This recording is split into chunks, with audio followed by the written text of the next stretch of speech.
profesor Moisés Raime Delgado del curso de Geometría y esta vez nos convoca el tema rectas en el plano.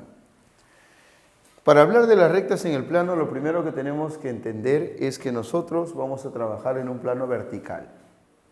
Todo el trabajo en geometría plana se hace en un plano vertical. La pizarra es el ejemplo perfecto de cómo es que en un plano vertical se trabaja y cómo es que en un plano vertical uno aprende a entender cómo es un cuadrado, cómo es un triángulo, cómo se dibuja una circunferencia, cómo se ve un rombo, cómo se ven las rectas paralelas y las secantes, que son las que vamos a trabajar ahora. Entendiendo que esto es un plano vertical, debo decir que en un plano vertical uno puede dibujar rectas en tres direcciones más o menos diferenciadas. Una es la dirección horizontal. Creo que nos es muy familiar la dirección horizontal.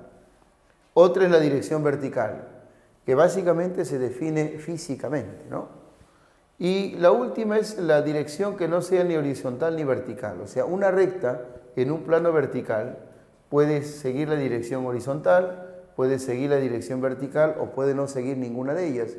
Y en ese caso se dice que la recta está inclinada. Pero las rectas inclinadas tienen diferentes grados de inclinación.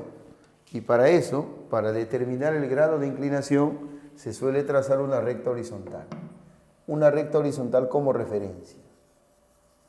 Para no estar escribiendo que es horizontal, porque eso sería muy largo, donde esté la horizontal vamos a poner la H. Y donde esté la vertical vamos a poner la V. Esta es una recta horizontal. Nos ubicamos en la recta horizontal, tomamos este punto de intersección como centro de giro y giramos en sentido antihorario, así, hasta alcanzar a la recta. Ese ángulo nos indica cuál es el grado de inclinación de la recta. O sea, de ella podríamos decir que es una recta inclinada alfa grados respecto del horizontal.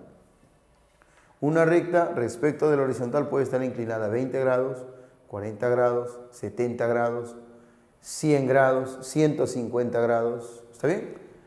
Y siempre la medida de la inclinación se va a hacer como indiqué. Se traza la horizontal, se toma la intersección como centro de giro y se gira desde la horizontal hacia la recta. El ángulo que obtienes te indica el grado de inclinación. Aquí he dejado la observación. La dirección de una recta inclinada se determina con respecto a un horizontal. Muy bien. Aclarado ese asunto, veamos qué sucede cuando se ubican dos rectas en un plano vertical. Si ubicas dos rectas en un plano, pueden suceder dos cosas. Hay dos escenarios posibles. Puede pasar que esas rectas se corten o puede pasar que esas rectas no lo hagan. Para eso tendría que suceder lo siguiente. O bien las rectas siguen la misma dirección o siguen direcciones diferentes.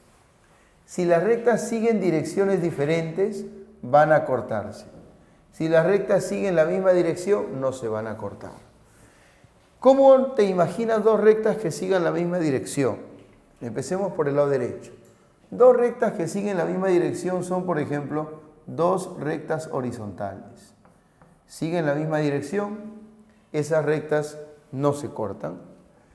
Es decir, hay una distancia que las separa que se mantiene constante. Nunca tienden a acercarse ni a separarse, mantienen una separación constante, ¿sí?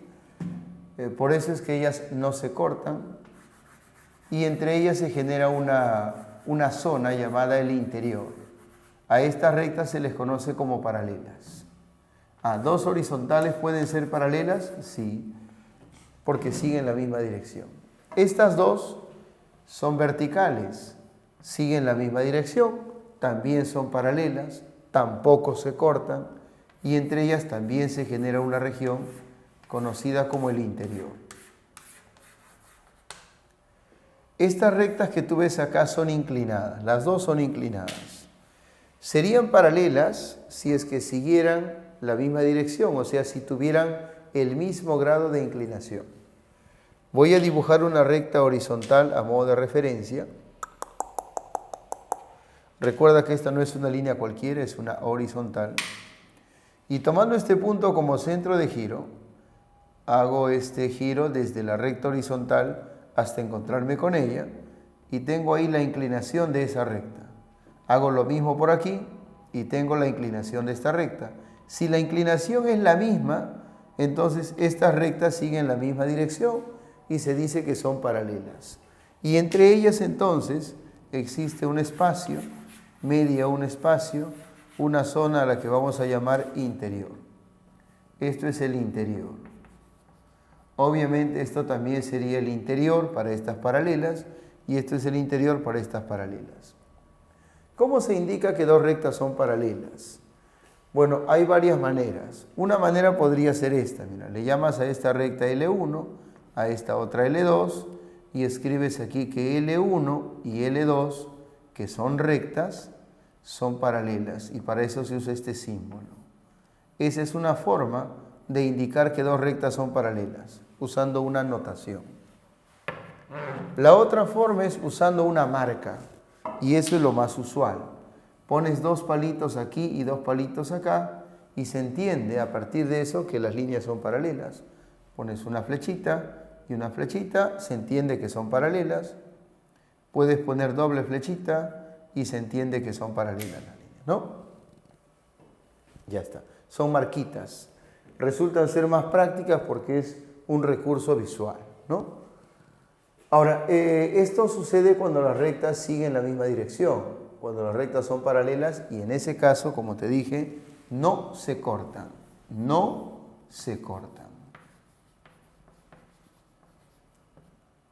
Listo. Ahora, en el otro caso, cuando las rectas siguen direcciones diferentes, es decir, una es horizontal y la otra ya no lo es, esa otra, ya sea que se trate de una vertical o una inclinada, siempre va a cortar a la horizontal. Si dos rectas siguen direcciones diferentes, están destinadas a cortarse y por eso las rectas se llaman secantes. Y las rectas secantes a su vez se dividen en dos grupos. Están las perpendiculares y las oblicuas. Las perpendiculares son las rectas que al cortarse forman ángulos de 90. Las oblicuas son rectas que al cortarse no forman ángulo de 90, ¿no? Forman ángulos agudos o ángulos obtusos, pero no ángulo de 90. Estas rectas que tú ves aquí son una vertical y una horizontal. Evidentemente van a formar ángulo de 90. Por lo tanto, son un buen ejemplo de rectas perpendiculares. Esta es una recta inclinada y ella también está inclinada. Sin embargo, al cortarse forman ángulo de 90, son rectas perpendiculares. Rectas perpendiculares entonces son dos rectas que se cortan formando ángulo de 90 grados. El símbolo de la perpendicularidad es este. Si aquí le ponemos L1 y aquí L2, podríamos decir que la recta L1 y la recta L2 son perpendiculares, o sea, forman ángulo de 90, colocando una especie de T invertida. Es como si estuviésemos dibujando una horizontal y una vertical, ¿no? Así se entiende la perpendicularidad de manera simbólica. Obviamente lo perpendicular tiene la ventaja de que puedes poner el ángulo recto y ya se entiende con ese ángulo recto que las rectas estas son perpendiculares. Ahora las rectas se pueden cortar también, como te decía, formando un ángulo que no mida 90. A esas se le llama rectas oblicuas. Esta, por ejemplo, es claramente una recta vertical y ella está inclinada, entonces forman un ángulo aquí que no mide 90 grados. Esta es una recta horizontal y ella está inclinada y están formando un ángulo que no mide 90.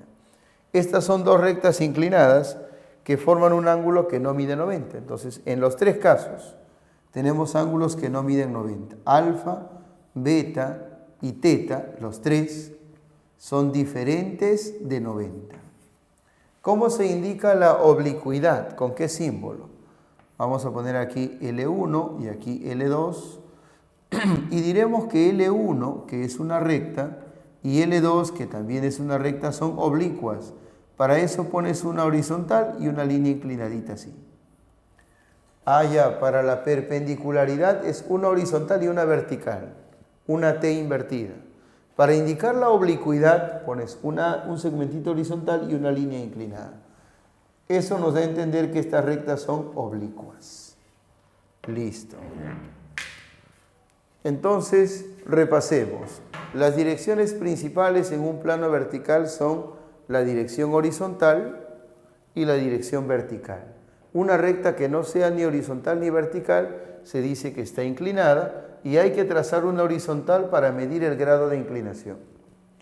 Cuando tú ubicas dos rectas en un mismo plano, puede suceder que las rectas se corten, o sea que sigan direcciones diferentes y se corten, en ese caso son secantes, o que sigan la misma dirección y no se corten, y en ese caso son paralelas.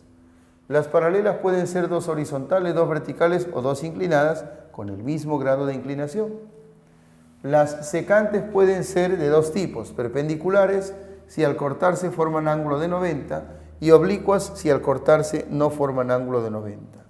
Hay que recordar que las rectas secantes sí se cortan. Ojo que hay símbolo para indicar la perpendicularidad, la oblicuidad y el paralelismo, ¿no? Y también en el caso del paralelismo hay marquitas, hay marcas. Ahora, ¿qué sucede cuando tienes dos rectas paralelas y trazas una transversal?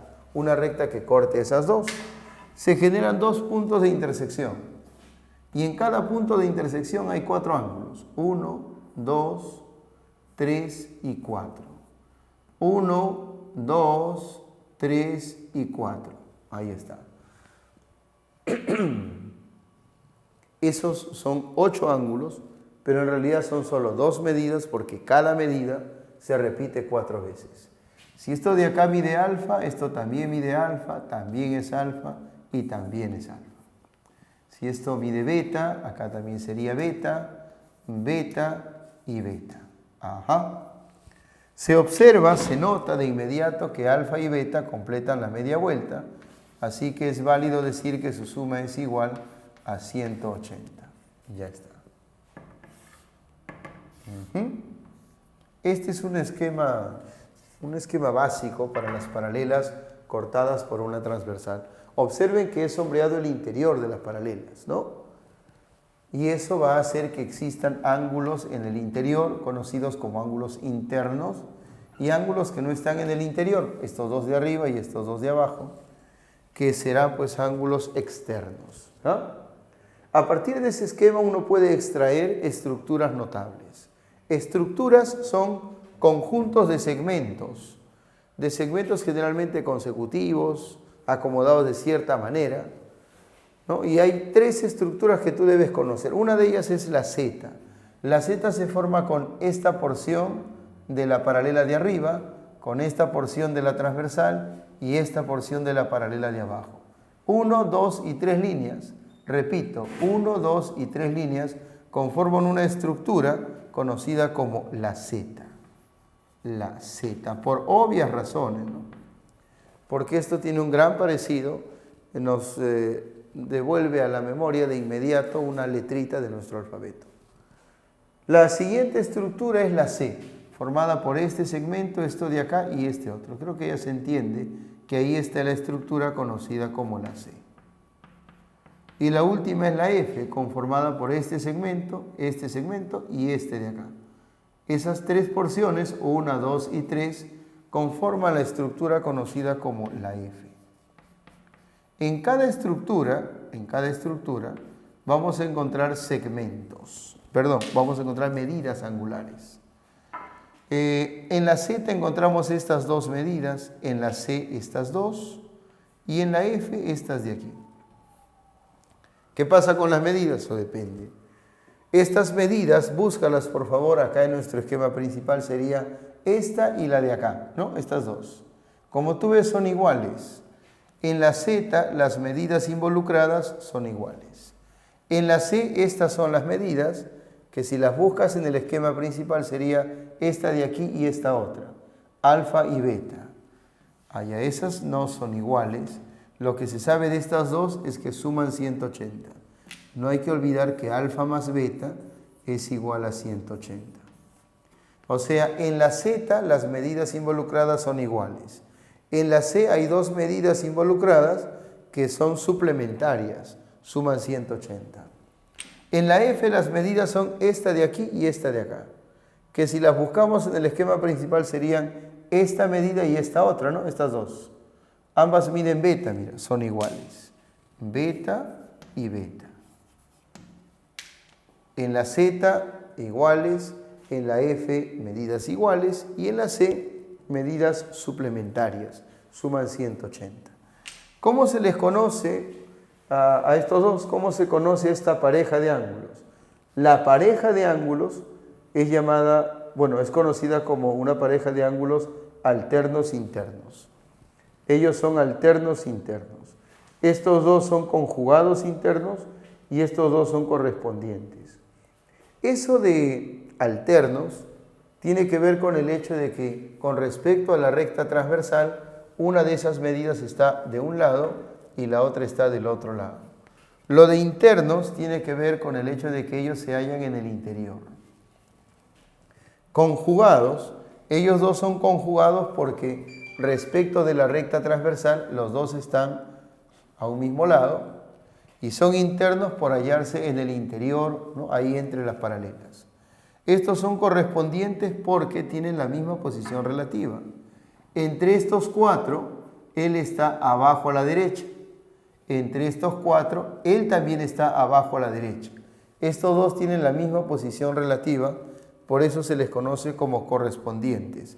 Les corresponde la misma ubicación. Alrededor de las paralelas se teje una serie de propiedades. Por ejemplo, observa esta primera propiedad. Tienes dos líneas paralelas. En el interior se ha ubicado un punto que se ha unido con la línea de arriba y con la de abajo, formando así un ángulo. Ese ángulo tiene que ver con las medidas que se determinan arriba y abajo. Solo que hay que tener cuidado. Este ángulo que aparece aquí entre las paralelas está, o por lo menos su medida está ubicada al lado derecho. Estas otras dos medidas están ubicadas hacia la izquierda. La abertura se da hacia la izquierda, arriba y abajo. Este ángulo que está hacia la derecha, X, es igual a la suma de estas dos medidas que están del lado izquierdo, alfa más beta. Eso lo voy a escribir acá. Sucede que X es igual a alfa más beta. Extrapolando esa idea, podríamos dibujar dos rectas paralelas y entonces dibujamos entre ellas una recta o una línea quebrada. ¿No? Esta es una línea quebrada. Vamos a ponerle ahí para que no se nos olvide que ella es una línea quebrada. Línea quebrada. Una línea que tiene varias partes rectas. Muy bien. Al dibujar una línea quebrada entre las paralelas, el interior de las paralelas se divide en dos partes. Es salpicado con puntos lo que sería la parte izquierda y es sombreado de color naranja lo que sería la parte derecha. Y se generan en esa línea quebrada ángulos de manera alternada hacia un lado y hacia el otro. Mira. Aquí alfa está hacia la izquierda, A está al lado derecho. Si seguimos bajando nos encontramos con beta que está para la izquierda, B a la derecha, teta a la izquierda, C a la derecha. Los ángulos deben intercalarse, ¿no? Izquierda, derecha. Y entonces, si es así, se cumple que, o se demuestra, que la suma de los ángulos que están hacia la izquierda es igual a la suma de los ángulos que están del lado derecho. Es decir, alfa más beta más teta, alfa más beta más teta, que son los que están hacia la izquierda, eso sería igual que A más B más C, la suma de los que están al lado derecho. Para que se tenga una idea de cómo es que se ha llegado a esas relaciones, nos vamos acá a nuestra zona de laboratorio, a la zona de demostraciones, a la zona blanca. El primer esquema aparece aquí y hay que probar que X es alfa más beta. Bueno, se sabe que por este punto se puede trazar una línea que sea paralela con estas dos. Eso se sabe por un principio geométrico euclidiano. Existe la paralela, ahí está. Y al trazar esa paralela, esta medida puede pasar aquí. ¿Por qué? Porque se forma la Z. Esa estructura conocida como la Z tiene ángulos iguales. Si arriba hay alfa, abajo también sería alfa. De la línea azul hacia abajo tenemos otra Z. Y si tenemos otra z, podemos tomar esta medida y pasarla acá arriba. Esta medida pasaría aquí, beta. Y ahí se nota que al bajar alfa acá y al subir beta aquí, alfa y beta están juntos, o bueno, esas letras están juntas, esas medidas están juntas, y juntas completan al ángulo X. Por eso se dice que X es alfa más beta. Ah, ya.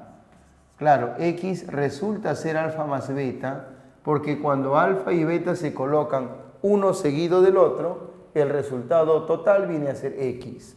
X es la suma de estos dos. Ahí está. Ahora, ¿cómo se llega a la relación que hay acá? Eso de que alfa más beta más teta es igual que A más B más C. Vamos a apoyarnos en lo que está arriba, mira.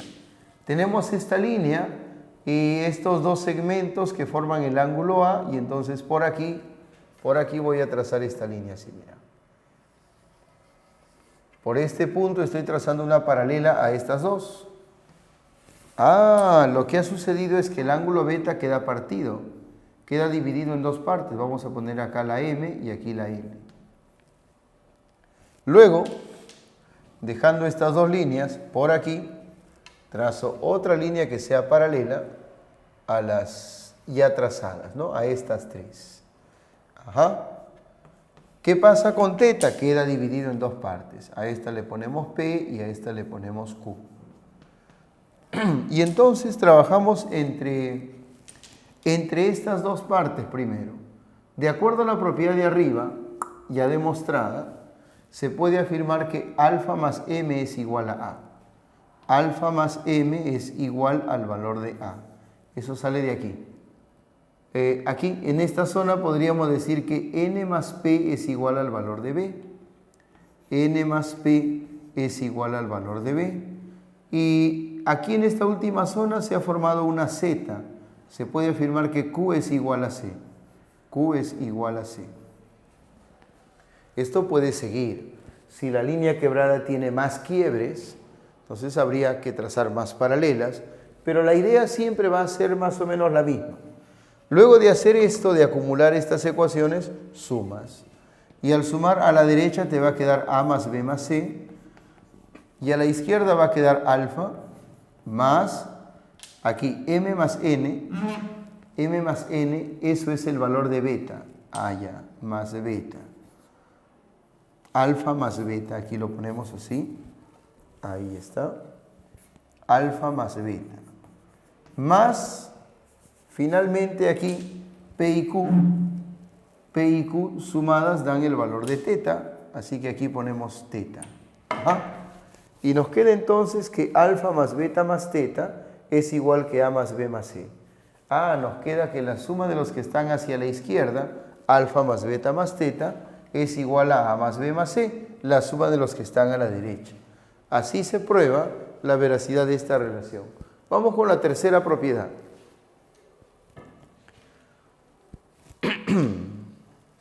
Tenemos dos líneas paralelas y entre ellas se ha dibujado esta línea que también es una línea quebrada, pero por la manera en que está se le puede llamar, creo que es más factible llamarle línea poligonal. Línea poligonal, porque tiende a cerrarse. Parece que si uno siguiera agregándole más segmentos a esta construcción azul, se cerraría y formaría un polígono, ¿no? Tiende a ser polígono, es una línea poligonal. La línea poligonal dibujada entre las paralelas, ella divide al interior en dos partes. Vamos a llamarle esta parte que está a la izquierda, le vamos a llamar la zona convexa, porque es una zona protuberante, es una zona saliente. Entonces le ponemos aquí zona convexa. Zona convexa. Más bien al otro lado, por acá, acá tenemos el mismo esquema. Tenemos dos paralelas. Tenemos la línea quebrada que por su forma encaja más bien como una línea poligonal. Y lo que está aquí a la derecha es la parte cóncava, la zona cóncava, la zona hundida, retraída. Zona cóncava. zona cóncava. Existen dos propiedades cuando una línea poligonal se ubica entre dos paralelas. Dos propiedades. Una que tiene que ver con los ángulos que se generan en la zona convexa y otra con los ángulos que se generan en la zona cóncava. En la zona convexa, acá en esta zona, vemos que hay, en este caso hay 5 ángulos. La línea poligonal puede tener más segmentos o menos segmentos y eso haría que haya más ángulos o que haya menos ángulos, ¿no? ¿Está bien, no? Muy bien. A ver, ¿qué pasa en este caso en donde tenemos 5 ángulos porque hay 4 segmentos azules? Pasa lo siguiente. La suma de ellos, A más B más C más D más E, la suma de los ángulos es igual a 180 por un número. ¿Qué número? El número que va aquí es igual a la cantidad de segmentos que conforman la poligonal. O sea, en este caso sería 4. Pero lo voy a poner de color amarillo para que se entienda que hay algo con ese número. No siempre es 4, ¿ya? No siempre es 4. Este número depende de cuántos segmentos tenga la poligonal. Entonces voy a poner aquí que este es el número de segmentos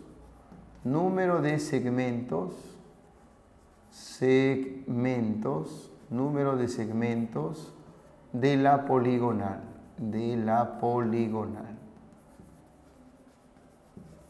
El número de segmentos de la poligonal es lo que colocas acá. Si la poligonal tuviera 3 segmentos, la suma de ángulos sería 180 por 3. Si la poligonal tuviera 7 segmentos, la suma de ángulos en la zona convexa sería 180 por 7. Si hay 7 segmentos, 180 por 7. Si hay 5 segmentos, 180 por 5. Es 180 por la cantidad de segmentos que conforman la poligonal. En la zona cóncava, la cosa es distinta. Tú te acordarás que hemos trabajado con este ángulo. Acá está, pues, con el ángulo E, el de acá. Ahora hay que trabajar con el de aquí. ¿Cuánto suma este ángulo de la zona cóncava y este de la zona convexa? 180. Este de la zona convexa con el del costadito, que está en la zona cóncava, suman 180. Aquí le voy a poner alfa.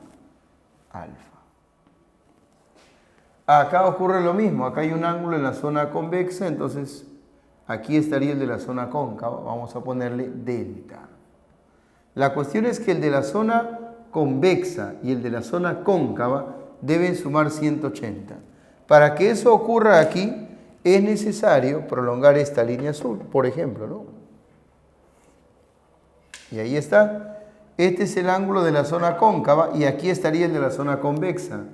Y los dos suman 180. Él va a llamarse beta. Acá es igualito, se va a prolongar, claro. Se va a prolongar porque el ángulo de la zona cóncava y el de la zona convexa deben sumar 180. A este le voy a poner teta. Última prolongación aquí. Y a esto le coloco el valor de gamma. Aquí está delta, un poquito más arribita. Delta. Ahí tenemos los 5 ángulos de la zona cóncava. ¿Cuánto suman esos 5? ¿Cuánto es alfa más beta más teta más gamma y más delta? Esa suma es 180. ¿Sí? 180. Que siempre no depende de la cantidad de segmentos, no. Los ángulos que están en la zona cóncava son ángulos más pequeños que siempre que se sumen van a dar 180. Ajá. Vamos ahora a probar por qué es así. Observa. Tenemos este mismo esquema allá y lo que tenemos que comprobar es que la suma de estos ángulos es 180 por el número de segmentos. Vamos a ver. ¿Qué vamos a hacer? Mira. Por este punto y por este otro, vamos a trazar líneas paralelas a estas. Paralelas, así. Paralela. Aquí también así. Paralela. Y por acá también. Listo. Ahí está. Observa, ¿no? Observas. Esas paralelas que he trazado dividen a cada uno de los ángulos en dos partes. Mira, el ángulo B se divide en dos partes. Esta parte que sea M y esta parte que sea N. El ángulo C se divide en dos partes. A esta parte le vamos a poner P y aquí vamos a poner Q. Y el ángulo D también se divide en dos partes. Aquí vamos a poner R y acá vamos a poner T. ¿Recuerdas tú que aquí, mira, vamos a recordar, cuando se tiene dos líneas paralelas, si se traza un segmento así, un segmento que conecte las paralelas, se puede afirmar que con estos ángulos la suma es igual a 180. ¿Te acuerdas? Eso es conocido como la C. Acá esta estructura es la C. O si quieres, míralo así como está. Mira las paralelas. Esos dos ángulos suman 180. Con respecto a este segmento, hay dos ángulos ubicados así que suman 180. Vamos a ponerle aquí X y Y. ¿Cuánto es X más Y? 180. Muy bien. Vamos a utilizar esto aquí. ¿Cuántas veces? Eso depende de cuántos segmentos conformen la poligonal. Aquí hay un primer segmento, de aquí hasta acá. Allá, con ese segmento dime, ¿es cierto o no es cierto que A más M es 180? A más M es 180. ¿Sí, no? Yo creo que eso sí se entiende. A más M es igual a 180. Para el segundo segmento que aparece acá, claro, ahí sucede que N más P es 180. N más P es 180. N más P es igual a 180. Para el tercer segmento, Q más R es 180. Q más R es 180. Para el cuarto y último segmento, T más E es igual a 180. ¿Te das cuenta que por cada segmento que conforma la poligonal hay un 180? Por cada segmento hay dos ángulos que suman 180. Por cada segmento hay dos ángulos que suman 180. Ajá, habiendo 4 segmentos aquí en la poligonal, he obtenido 4 ecuaciones. ¿Qué voy a hacer ahora? Voy a sumarlas. Sumo. Ahí. Al sumar sale evidentemente 180 por 4. Claro. Ajá. Claro, por cada segmento sale una ecuación. Por cada segmento hay un 180. Tiene sentido que aquí salga 180 por la cantidad de segmentos, ¿no? Ya lo viste. Acá a la izquierda, a ver, está la A más. ¿Qué pasa si juntamos la M y la N? M más N sería B. Más, ¿qué ocurre cuando juntamos P con Q? P más Q, eso es C. Más R más T, acá. R más T es D. Esto es D. Y finalmente le agregamos la E. Y ahí está. A más B más C más D más E es igual a 180 por 4. Y el 4 es la cantidad de segmentos. Eso es lo que estaba indicado aquí. Como propiedad, ahí está la demostración. Vamos con esta. ¿Qué pasa con los ángulos de la zona cóncava? Que suman 180. Esto es mucho más bonito. Mira. Por este punto le trazamos una paralela a esta línea. Una paralela. ¿Ya? Y entonces tenemos que recordar esto. ¿Qué pasa cuando se tienen dos paralelas y esta línea cruza así? Esto es la F invertida. Aquí lo que se cumple es que este ángulo es igual al de acá. O sea que si esto es X, esto es X. Sí, así es. Basándonos en eso, podríamos decir que el ángulo que aparece aquí es igual que él, o sea, es alfa. Nos vamos un nivel más arriba, aquí, y trazamos esta línea que es paralela con esta y con esta, también con la de arriba. Entonces, todo este ángulo de aquí que vale alfa más beta podría pasar acá, porque así sucede cuando hay paralelas y esta línea transversal que genera ángulos correspondientes. Si esto de aquí es alfa más beta, él sería alfa más beta. Y se van acumulando. Alfa subió, se juntó con beta y se sumaron. Al sumarse los he llevado arriba. Uy, qué chévere. ¿Qué sigue? Me voy un nivel más arriba y trazo otra línea paralela con las demás.